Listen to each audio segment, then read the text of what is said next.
अब स्टूडेंट्स ये जो विद्युत प्रतिरोध है वो किन किन कारकों पर निर्भर करता है वो देख लेते हैं। और अपने इस कॉन्सेप्ट को समझने के लिए हम ओम ने जो एक्सपेरिमेंट किए हैं उनकी सहायता लेने वाले हैं। तो देखो ओम ने क्या देखा कि अगर मैं एक L लंबाई का और A अनुप्रस्थ काट की क्षेत्रफल वाला एक तार लेता हूं और उसके सिरों पर मैंने एक विभवांतर उत्पन्न किया V और उसमें विद्युत धारा का मान आया I, तो इस चालक तार का हम प्रतिरोध कैसे निकालेंगे V/I से। और ये V/I हमें क्या बता देगा कि इसका प्रतिरोध कितना आ रहा है। ओम ने अपने अगले एक्सपेरिमेंट में क्या किया कि अनुप्रस्थ काट के क्षेत्रफल को बदले बिना, यहां पर अनुप्रस्थ काट का क्षेत्रफल वही है जो ऊपर है, उसकी लंबाई को आधा कर दिया। अब लंबाई को आधा करके जैसे ही उसने वही विभवांतर लगाया उस तार के सिरों पर जो पहले था, तो विद्युत धारा का मान बदल गया। विद्युत धारा का मान बदल करके कितना हो गया, पहले का दोगुना। और अगर विद्युत धारा का मान दोगुना हो चुका है तो ये जो V/I है ये पहला वाला प्रतिरोध है R, तो अब जो नया प्रतिरोध है वो पहले से दोगुना कम आ रहा है।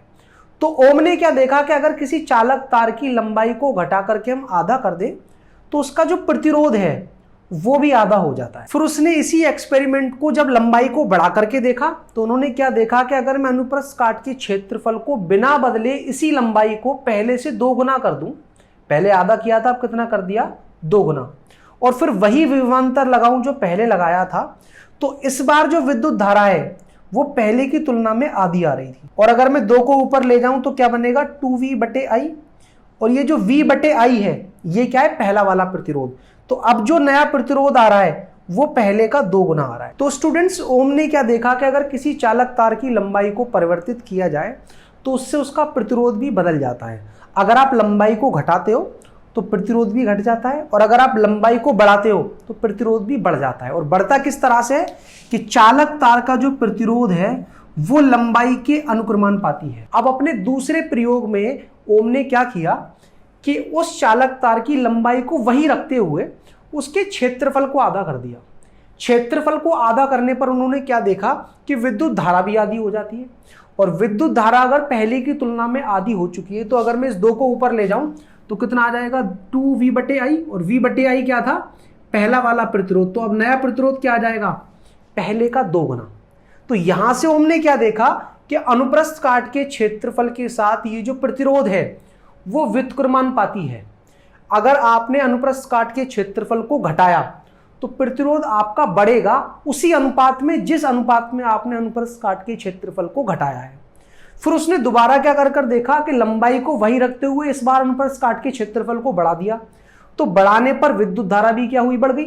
और विद्युत धारा अगर बढ़ गई तो इस बार हम क्या देखते हैं कि V/I पहला वाला प्रतिरोध है, तो अब नया प्रतिरोध पहले की तुलना में आधा आ रहा है। तो यहां से भी यही रिजल्ट निकला कि अनुप्रस्थ काट के क्षेत्रफल को हम बढ़ाएंगे तो प्रतिरोध उसी अनुपात में घट जाएगा। और फिर उसने कहा कि किसी भी चालक तार का जो प्रतिरोध है अनुप्रस्थ काट के क्षेत्रफल के व्युत्क्रमानुपाती होता है। और जैसे ही मैं इन दोनों समीकरण को मिलाऊंगा तो R अनुक्रमानुपाती आ जाएगा L/A के। और जब भी अनुक्रमानुपाती का चिन्ह हटाते हैं तो एक नियतांक आता है, इस बार वो है रो। रो को हम क्या कहते हैं, इस चालक तार की प्रतिरोधकता। और ये जो रो है वो इस बात पर निर्भर करता है कि वो जो आपका मटेरियल है वो कौन सा है। अगर आपने मटेरियल को सेम रखते हुए आपने चालक तार की विमाओं को बदला, लंबाई को बदला, अनुप्रस्थ काट की क्षेत्रफल को बदला, तो रो का मान पूरे के पूरे एक्सपेरिमेंट में कैसा रहने वाला है, कांस्टेंट। तो ये रो कब बदलेगा, जब आप मटेरियल बदल दें। क्योंकि ओम ने ये भी देखा कि अगर मैं समान लंबाई और समान मोटाई वाले अलग अलग मटेरियल के चालक तार लूं तो उनका प्रतिरोध अलग अलग आता है। तो लंबाई और अनुप्रस्थ काट के क्षेत्रफल तो मैंने सेम लिए हैं, तो कौन सा ऐसा गुण है जो सभी तारों के लिए अलग अलग है, तो वो होती है सभी की प्रतिरोधकता। तो किसी भी चालक तार का प्रतिरोध कुल मिलाकर 3 कारकों पर निर्भर कर रहा है, उसकी लंबाई पर, उसकी मोटाई पर, और तीसरा वो मटेरियल कौन सा है। अब देखिए ये बात तो 100% श्योर है कि किसी भी चालक तार का जो वैद्युत प्रतिरोध है वो लंबाई को और अनुप्रस्थ काट के क्षेत्रफल को परिवर्तित करने पर बदलेगा।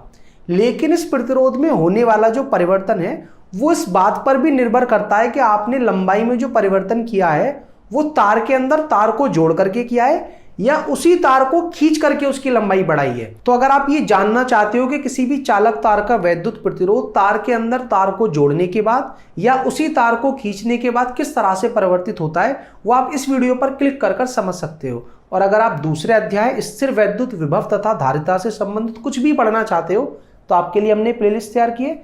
इस पर क्लिक कर आप जो टॉपिक चाहो वो पढ़ सकते हो। कुछ ना समझ में आए तो कमेंट करके पूछ भी सकते हो।